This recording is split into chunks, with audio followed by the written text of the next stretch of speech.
just was writing on there. Okay, I want to bring this up and we'll see if I got it set up right.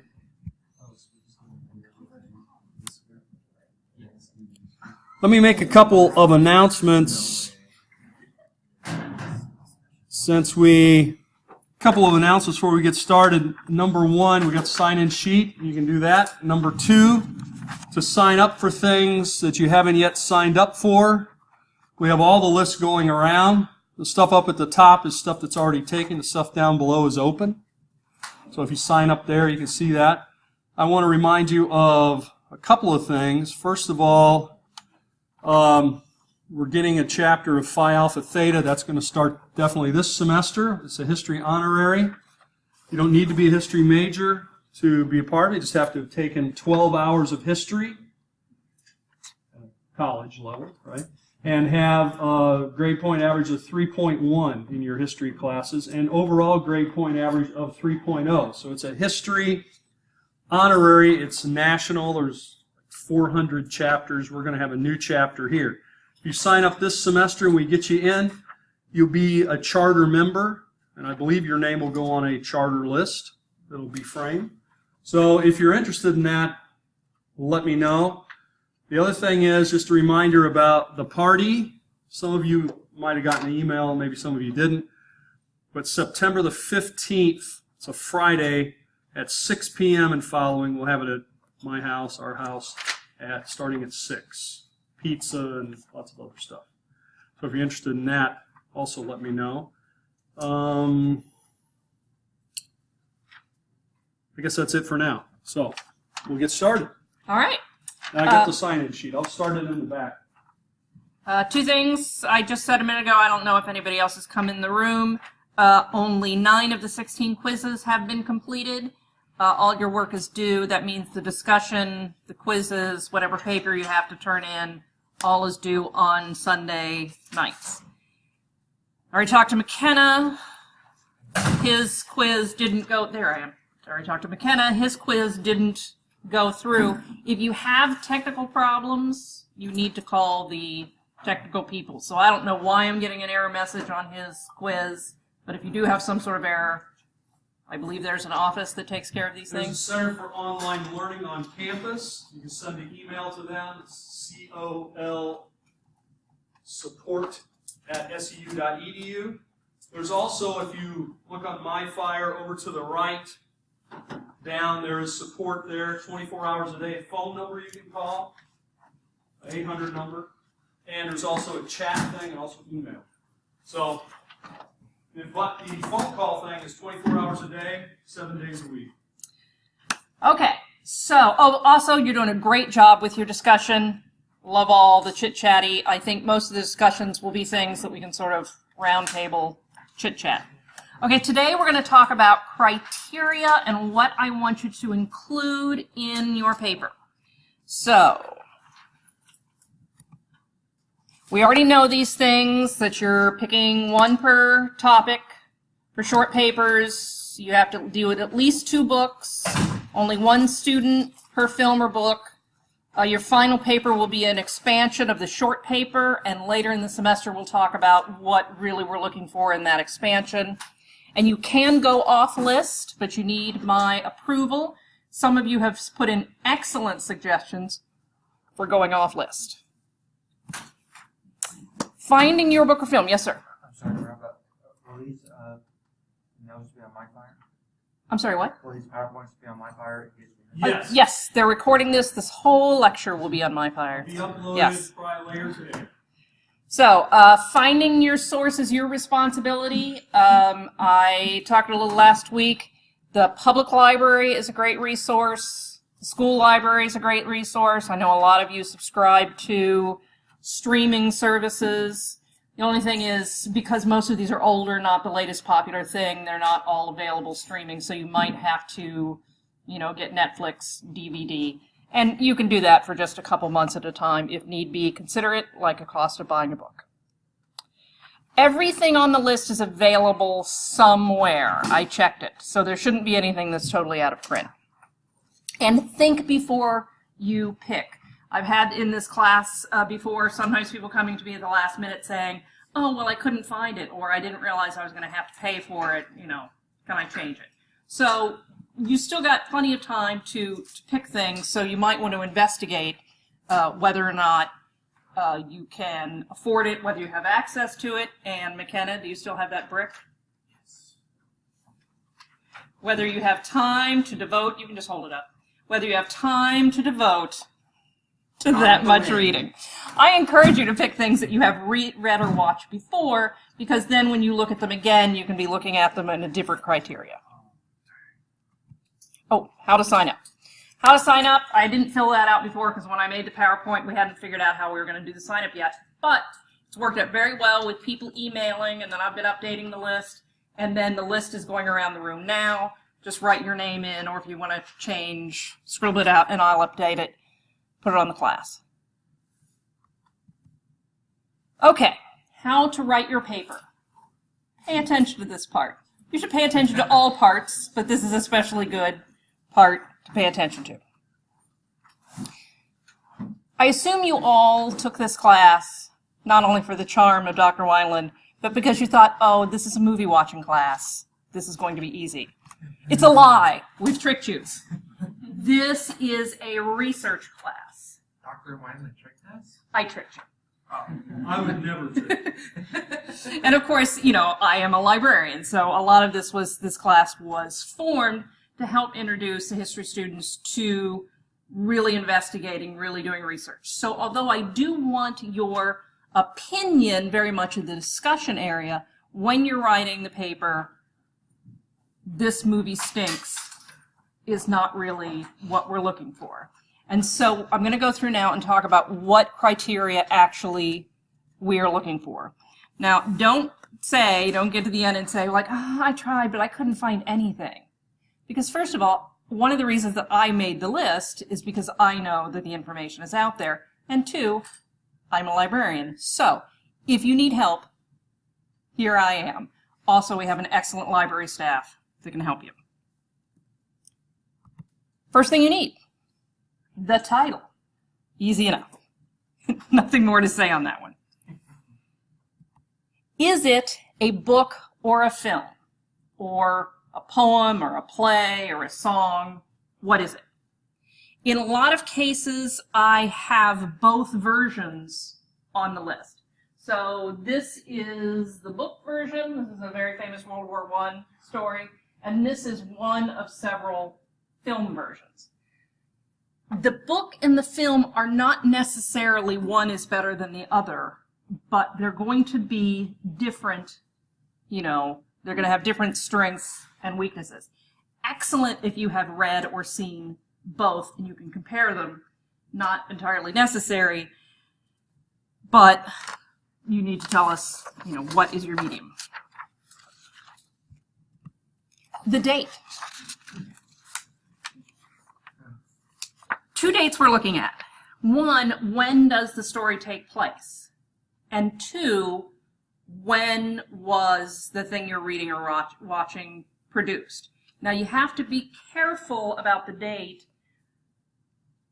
that you look for the original publication date, not the date on the edition. And this is especially problematic in films, is often on a DVD, the date on the DVD will be the date that that piece of plastic was produced. We need the date that the movie was made or the date that the book was originally written. Obviously, the date that McKenna's very nice brand new copy of Gone with the Wind was made was probably this year or last, but the book was actually written 1939. Sometimes in the 30s. So that's important to differentiate. The other question is, how much time has passed between the original events and the production? Here are 2 films about Iwo Jima. They tell very, very different stories. This one was made in 1945, almost immediately after Iwo Jima. And this one was made in 2006. Has anyone seen one or the other, both of these movies? Has anyone seen both? I love the Duke. Yes. Yes. Who can tell me anything about the original Iwo Jima movie and how they portray the Japanese? They're bad, bad people. Yes. They are slanty-eyed Japs who should be wiped off the face of the earth. Can anyone tell me how the Japanese are portrayed in 2006 on Letters from Iwo Jima? Tree huggers. Starving, dying, and getting systematically murdered by Marines. Yes. So, this is a much more balanced portrayal of what war does to humanity. This is very much a patriotic, win the war, made in the heat of battle. Which is not to say that this is wrong or incorrect. This was an accurate depiction of not only the battle, the war, but also the ideas, the attitudes that people had at the time. So, and we'll talk about revisionist history much later on, but you can't discount what the people thought and felt and experienced in 1945 just because events, ideas, perceptions have changed. So you definitely want to look, when you are reviewing Iwo Jima with John Wayne, you definitely want to write about it in the context of, this is how people spoke, this is what people thought, this is what our attitude was towards the enemy. How much hindsight do you need, or is this something that is happening right now? Oh, also in your book, there's an excellent timeline in chapter 4 on page 66. There's a breakdown there of, I think it's that Hamilton woman, about when the events in the story took place and the different things that happened in history by the time it was actually presented. So that's the sort of thing you want to be thinking about, what has changed.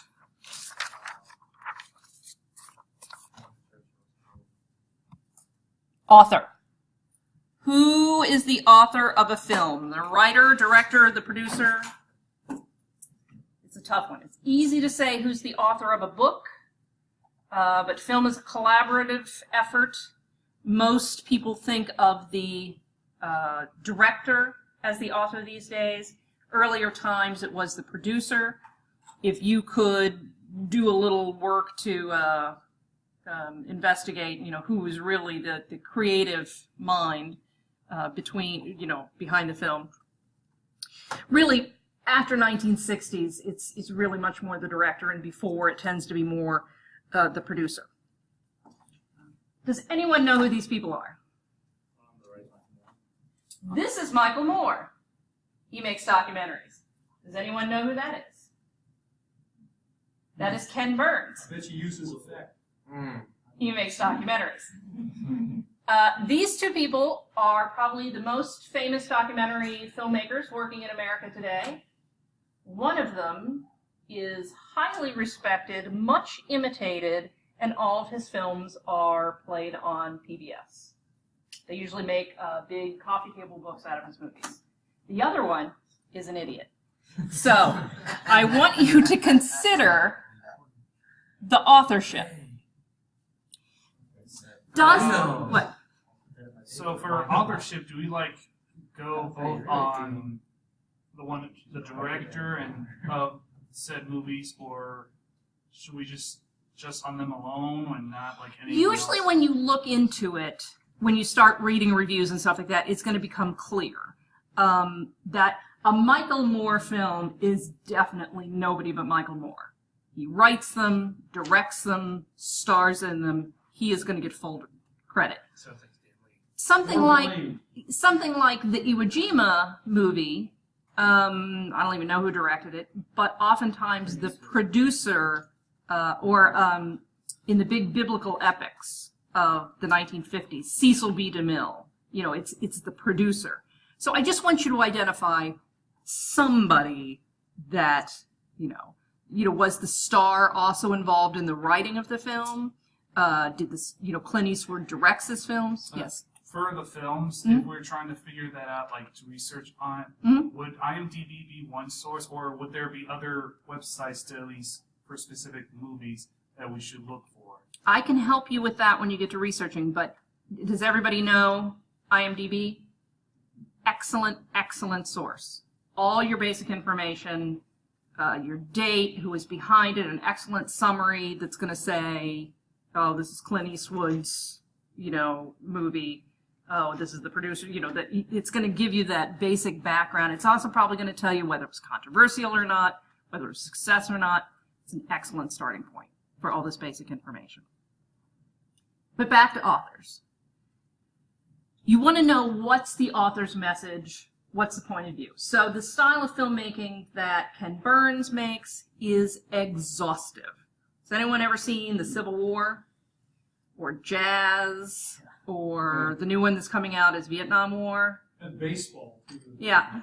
They're like, 10 episodes long. They're like 20-hour-long documentaries. And they're excellent. Wonderful. But Ken Burns' thing is, I'm going to tell every dang detail of this story. I'm going to have pictures, I'm going to have narrative, I'm going to have voiceover. Whereas Michael Moore does very much what we would call an editorial style of documentary. And we'll talk more about that when we talk about documentaries. But his is just off the cuff. His is all him. It's him walking around, talking to people, insulting people. It's poorly researched. A lot of the things he says, are not true, which is not necessarily a problem if you are going to a Michael Moore film to be amused, to be entertained, to have your particular point of view supported. You watch a Michael Moore film for a different reason that you watch Ken Burns' film. So when you're talking about authorship, you want to know, is this person known for writing thrillers? Is this person make action films? Does this person, always, write very long and tedious things? Are they respected or not?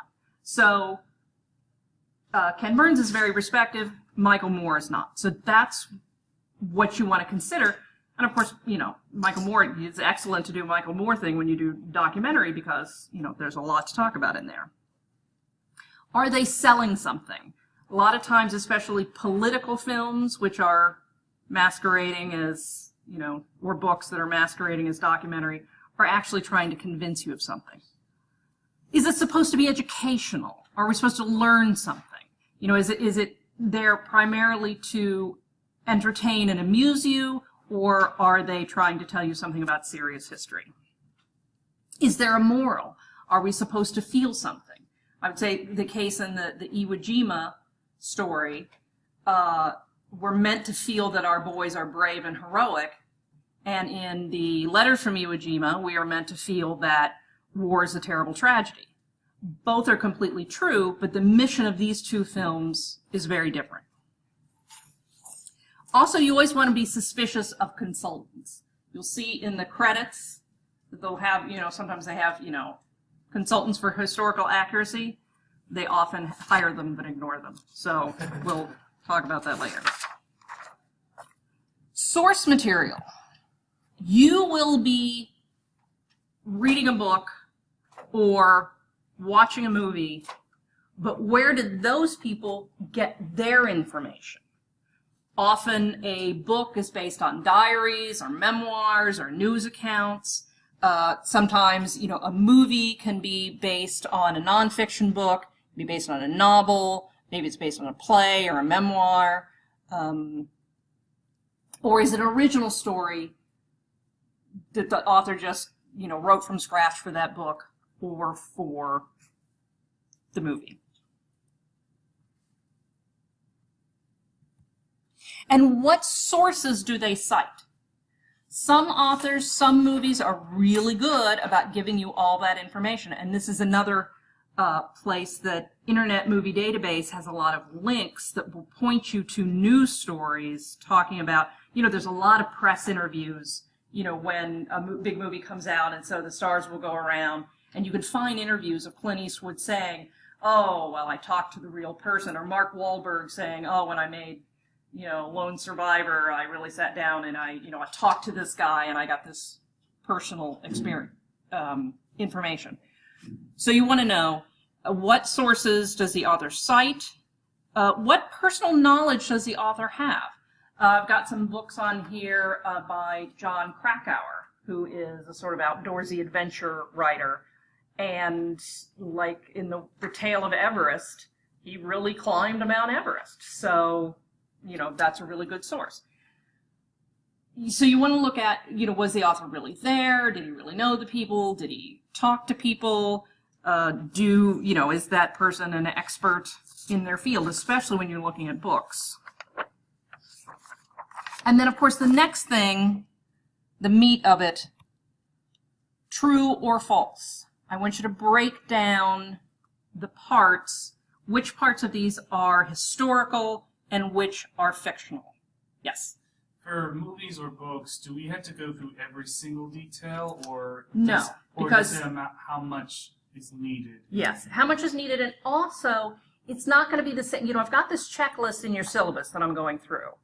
In some cases, the source material is going to be really interesting because you're going to be able to say, well, there's one memoir that says this, but this other person's memoir says that, and what they presented was, totally different.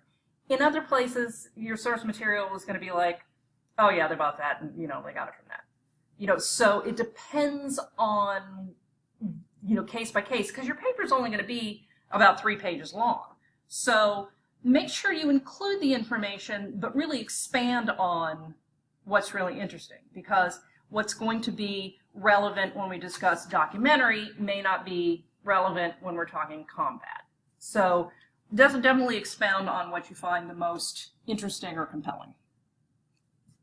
So fact or fiction. We're going to break down the different parts of what you're looking at to see, fiction is not necessarily bad. We just want to identify which parts are true and which parts aren't. So, our first category. Are the characters historical? Did people with these names exist? So, Yes, Abraham Lincoln was a vampire. So in this case, we really do have a historical character. Abraham Lincoln was real. Do you know my new movie? George Washington Zombie Killer. Zombies. Yeah, that would be a good one. Big hit. So, did Abraham Lincoln actually hunt vampires? Well, I'll leave that for you to write in your paper. A lot of them in Kentucky. Indian So yes. Well, this is not talking about research paper, but has there been any suggestion of a movie or story where it seems less of history, but it has historical characters and was at least applicable for this class? Absolutely. Really? Like Absolutely. what? Well, an example? yes, for the next month, for the next semester, I will be giving you examples. Okay. This one is one that you could certainly choose to review. Now, we would put this under the category of comic or anachronistic. Okay, so how much of this, is really true? Did they, not only is it Abraham Lincoln, but have they put him in situations that really existed in the 1860s? Or do they have him shooting, a laser gun? So, when we're looking at the character, we're only first looking at, did this person exist? Or are these composite characters? Who can tell me what a composite character is? Yes, sir? Oh, I was waiting for anyone else, but Does anyone else know what a composite character is? Yes, sir? It's basically where you either sort of mix two characters together, or you just have one character, but you have them take a couple actions that somebody else did.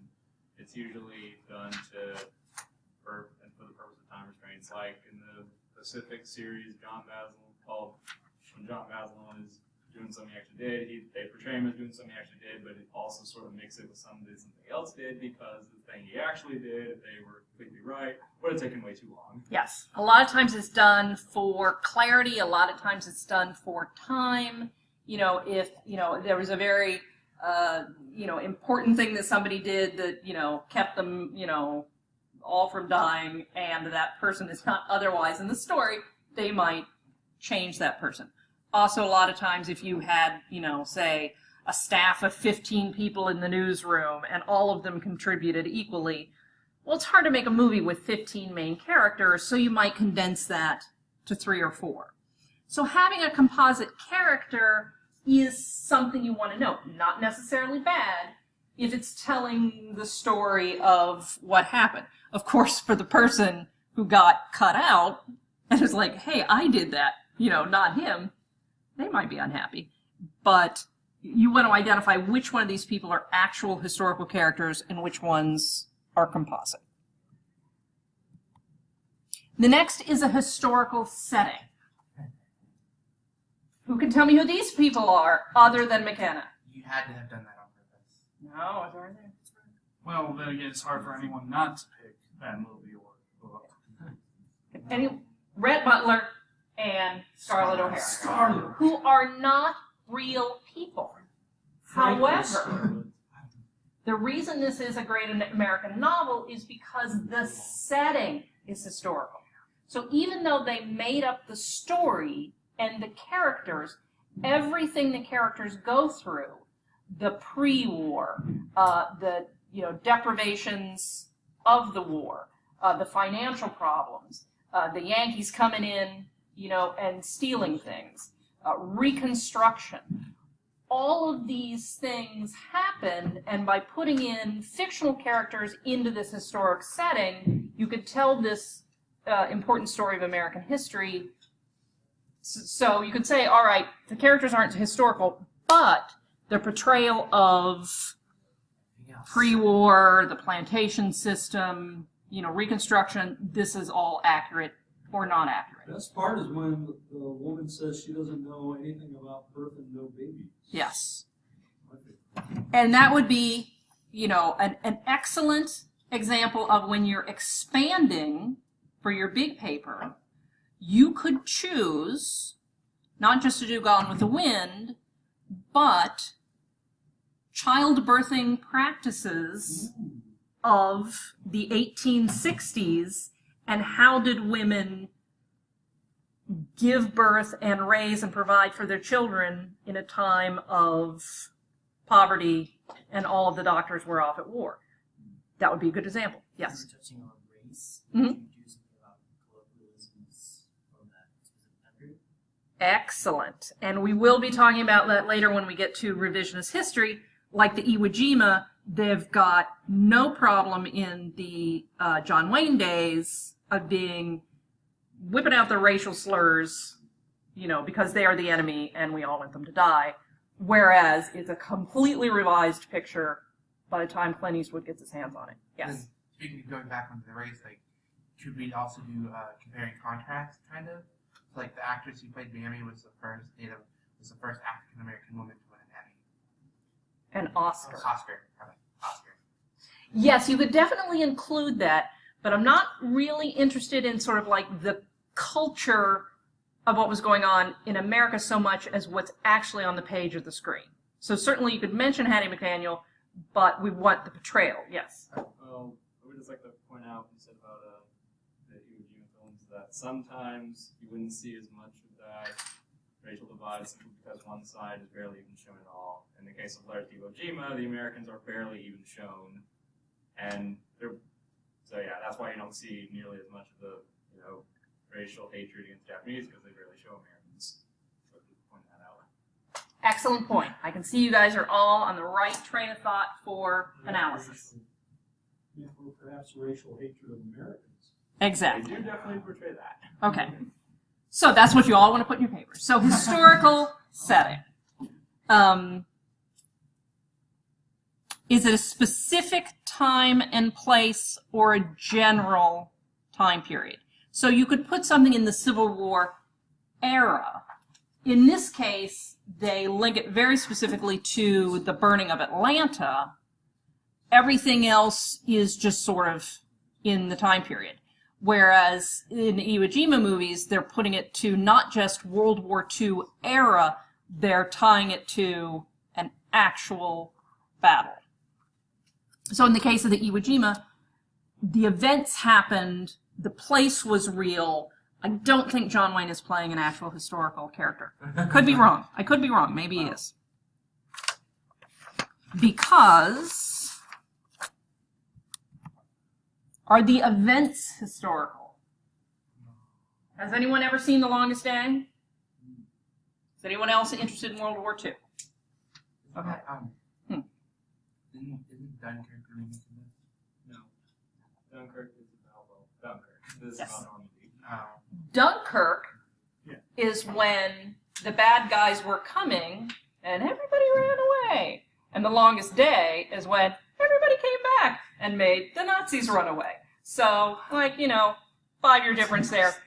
Same point, but going the different direction. Yes. I know it's not like it doesn't come out in DVD or Mhm. it's not one option, but is that another good example of how being a good movie based on historical events? Yes, I believe The Longest Day is on our list. Oh no, I'm talking about What? Dunkirk. Dunkirk. Oh, yeah, Dunkirk. And did somebody already get it? No. Yeah. Yeah, you got Dunkirk. I didn't put it on the list because I was actually saving it for Mark. But apparently Mark didn't get it and may or may not still be in the I class. thought it was a film watching class. I just didn't want to Yeah. take the extra measure and try. So, The Longest Day is a long movie, and it is about D-Day.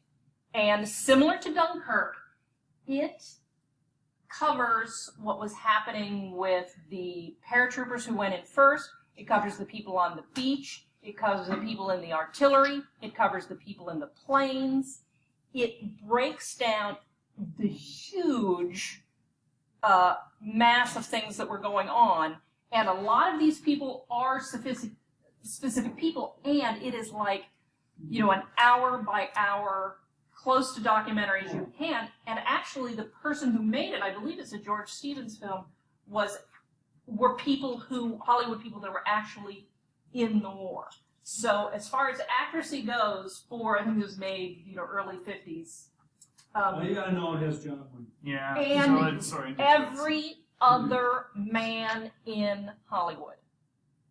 This has a cast. You familiar with like Ocean's 11? Yeah. Like ×5. And everybody's in there, like if there's a scene of, and this is what we were doing at, this base of operations in England, maybe it's only a 10-minute scene, but everybody in that scene was like a huge star, and maybe you won't recognize them, but everybody was a huge star. And maybe you never see these people again. So this is like the cameo film of all times, but it's an excellent recording of this is how everybody was working together to make it work. So I recommend The Longest Day. So, are the events historical? You want to look at what events in the story purport to be true. Like in Gone with the Wind, the burning of Atlanta definitely happened.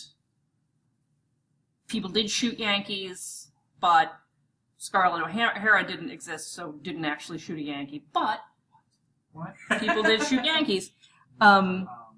People also did have babies. So you got to break out what's historical and what's not. Also, is the timeline correct, or does it matter? In the same way with condensing characters, sometimes the timeline will get mixed up, either in different order or just really shortened, like things that actually happened over a period of 6 years will be shortened to make a story in 18 months, just because it makes a better story. Now, in the case of The Longest Day, no, they're giving you a clock. This happened, this happened, this happened. Most films do not happen like this, and so things get what we call telescoped, which telescope you would think was going out, but they get compressed or telescoped so that events are rearranged or closer or omitted. That's what I want you to be looking for. And does it matter? In some cases, if you get the facts in the wrong order, well, then it doesn't make any sense. You're really screwing it up. And in other cases, if it was 5 years and you made it 2 years, it doesn't really matter. Yes? Well, I can certainly see how that could work because mostly for a story purpose, they have to condense some of it or rearrange it for a story narrative, Mm-hmm. or an also entertaining way to get people interested and Mm-hmm. not bored. On the other hand, if they made a World War II story and presented it as a war that took 6 months, everybody would be like, no. So there are cases that you can compress, and it doesn't affect the veracity of the story. And there are other things that, no. You can't say we landed on the beach and by the evening had it all swept up. We meaning me, I guess. Okay, the next thing we're going to look at is it accurate as a whole? Yes. Appetite exists. Yes. So, this is an excellent example. Who here mentioned Little House on the Prairie in your discussion? 1, 2. There were at least 2, and 3, 2. and then me. So, you all know the story. I will clarify for those others, including Dr. John Wineland, who, before he did this class with me, 6 years ago, didn't know all this. So, the Little House on the Prairie stories are actually memoirs from Laura. So she kept diaries of her whole life on the prairie. Then as an adult, she wrote them in stories for children. So first we're starting with memoir, and then she's adapting them for children, and so they were very successful books. She doesn't often get credit for starting the Little House movement. Yes. It's a trend now. So they are true stories.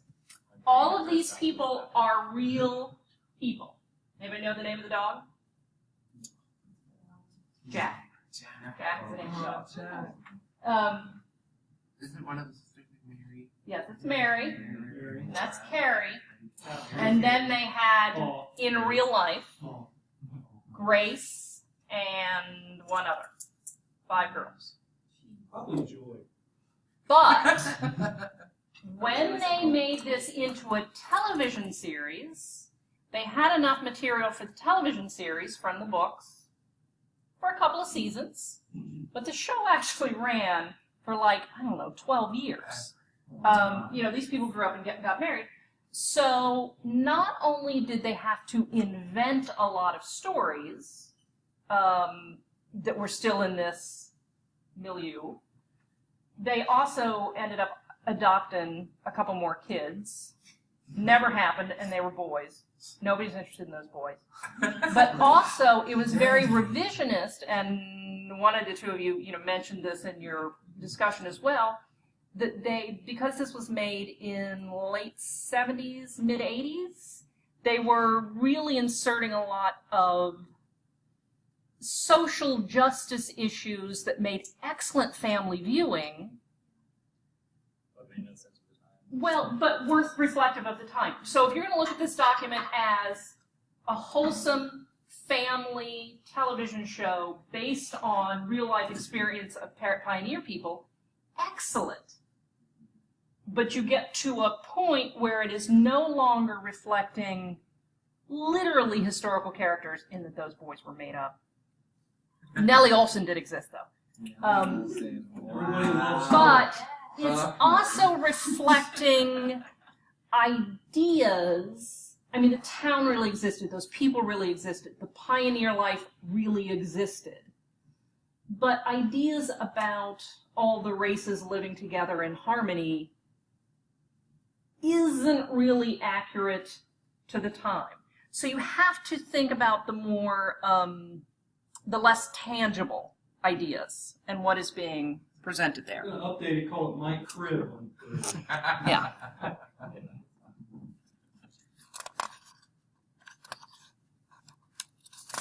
Think about it while I turn the page. Okay, the next question is, says who? I actually moved that somewhere else. Never mind that. That goes back to your sources. Who are your sources? Is it good? Is it a good movie? No, ignore that one. Ignore that. Triumph of the Will. Has anyone seen Triumph of the Will? Yes. Anyone taken Dr. Wineland's Well, Hitler in the anybody who's Holocaust ever Hitler in classes? the Holocaust should have watched Triumph of the Will. Does anyone here not know about Triumph of the Will? I didn't. All right, let me tell you about Triumph of the Will. You're public relations, right? Yeah. There you go. This is it. Public relations This 101. I'm ready. is the public relations masterpiece of all time, which is why we are still talking about it. This is the 3-hour-long documentary, Hitler is the Best. It was made by Leni Riefenstahl, the filmmaker, and it is a documentary film about the Nazi rallies, specifically in Nuremberg.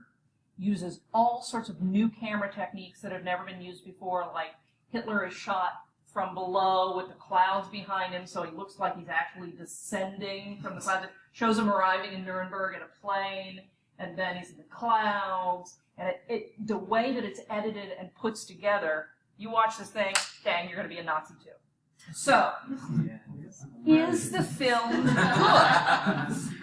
So, in that the purpose of Triumph of the Will is to convince you that Hitler is the greatest thing, Nazis are great, we're going to win.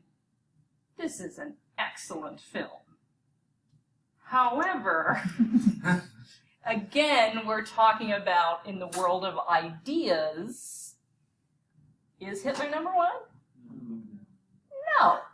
So, it's certainly a primary document in that it is footage of the Nuremberg rallies that shows absolutely every man, woman, and child in Germany loves Hitler. Was that true? No. But this is what it shows you. So you need to look at, is it an entertaining movie? Is it well done? Were you engaged? Did you believe it until you did some research and then you were, surprised? So there's a different metric of weighing quality than whether it's, say, morally respectable. You want to look at the author's intent. What was the author trying to do? And later when we talk about biography, I guess next week or 2 weeks, we're going to have a lot of examples of political books. So if the author is trying to convince you that a particular politician is going to save America and or is the devil, you have to judge not only the accuracy of those statements, but did the book succeed in making a compelling statement? So this is why you'll study this in public relations, because it is effective. So the question is there anything untrue in Triumph of the Will? Well, nothing that they show on the screen is technically untrue, because it's really just him talking. And, he really did say all those things in that place, and those people were there. So truth, you need to consider that. Can this be used to teach history? You will note, especially in the books, if you haven't already, not all of these books are big tomes. Some of them are children's books. Some of them are graphic novels. That is perfectly okay. Especially when you're looking at a young adult novel or a children's book.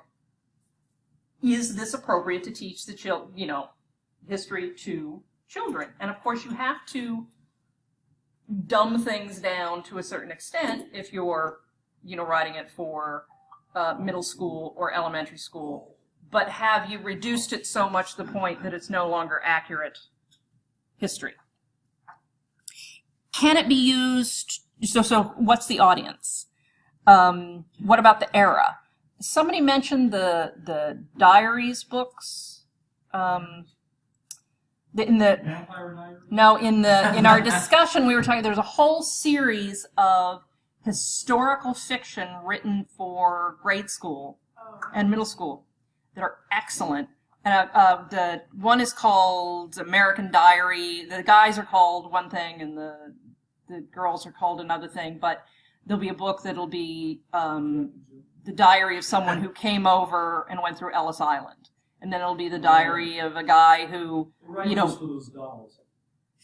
Similar, but better. But of course, they're entirely fictional. But for teaching American history to grade school and middle school students, they're excellent because they have so much detail about what about life was actually. Who is bing bonging out there? Stop your bing bonging. So is it good for teaching people about people and about event? And how much of it has to be true to be good history? Now, there are some people that would recommend you read Herodotus. Yes. There are some people that would recommend that you read the I Am America series for, sixth graders to learn historical background. You don't always need to read. I recommend you buy one of those dolls. Yeah. And read it. Yeah. You don't need to read Pliny the Elder for everything, but I do want you to consider what is it appropriate for. John Wineland shows Triumph of the Will. I hope he doesn't make you watch the whole thing. In his History of Modern Germany class. That is an appropriate time to watch that film. I watched that film in film school.